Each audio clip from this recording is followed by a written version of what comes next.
Michelle, and today, in honor of Valentine's Day, we are making chocolate cupcakes with a raspberry buttercream frosting.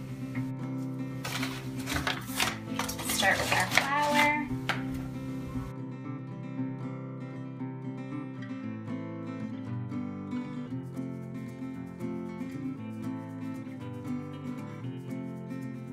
There's nothing wrong with a little bit of extra chocolate, so I'm okay with the spillage that's happening there. I do like to make sure that my baking soda and baking powder measurements are very accurate. So to help me with that, I use the box to assist with leveling out right on the tablespoon. And the same with the baking powder.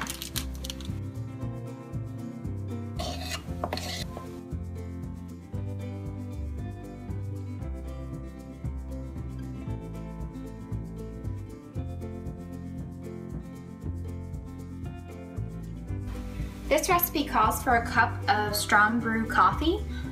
I don't usually make coffee at home, so I have an instant coffee powder that I use when baking. Normally it's 1 teaspoon of the coffee powder with a cup of milk, but this recipe specifically asked for strong brew coffee, so I doubled it.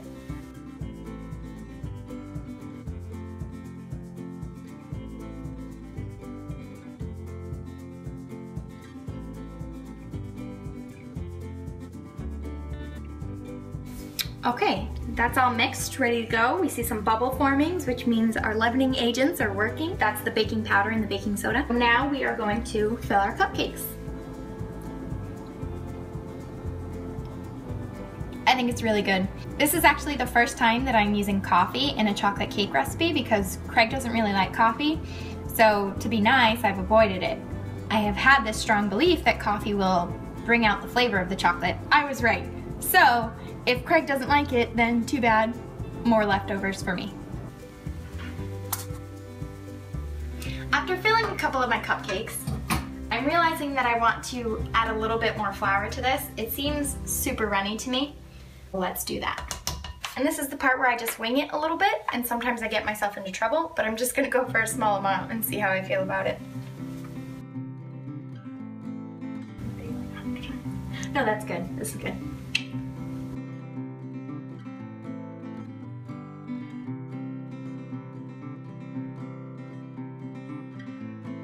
While the cupcakes are in the oven, I like to start work on my frosting. For our raspberry buttercream, we're gonna start by pureeing or blending 2 cups of raspberries. I don't have a food processor or a nice fancy blender.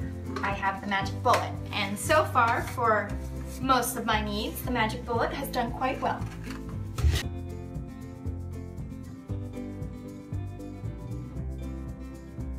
Because we don't want seeds in our frosting, we have to strain them out. So I have a fine mesh strainer here. This honestly might be too fine for what I'm trying to do. My fine mesh strainer is a little bit too fine for what I'm trying to accomplish right now, so I'm gonna switch over to my bigger strainer.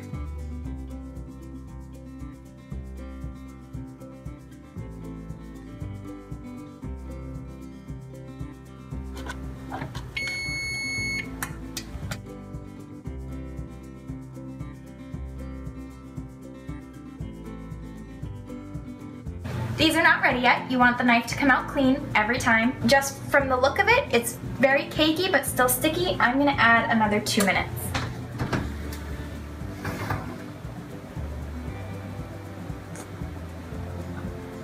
Clean.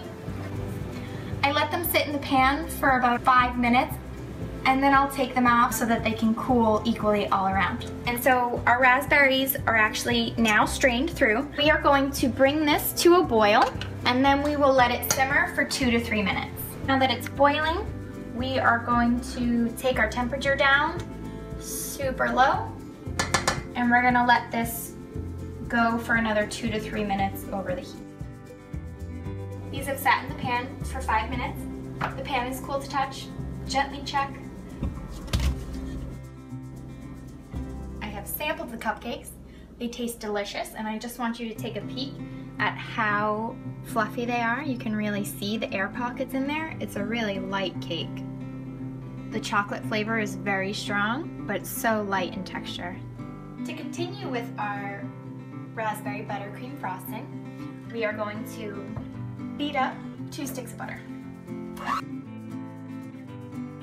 Now we are going to add our strained and boiled raspberries. So most of the seeds are out. Couple are lingering. I think that's okay because it's letting everyone know that this is made with real raspberries.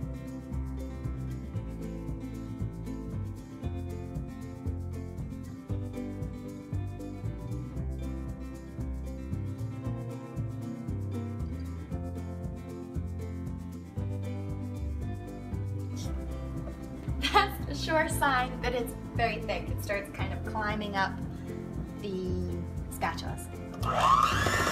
So this particular recipe, super tasty, but it's not going to be the best at holding its shape because it uses butter only in the recipe. When you have butter and shortening in your buttercream, it's going to hold up because the shortening won't melt. Butter melts. I can already see the shininess in the frosting, the sign that the butter is melting, and you can kind of see some separation in it as well. So I'm going to pop this in the fridge for a couple moments before I try to pipe it onto my cupcakes. And then the other important thing to know is these cupcakes won't be able to be stored at room temperature. They'll need to be stored in the fridge so the frosting keeps its shape as you want it.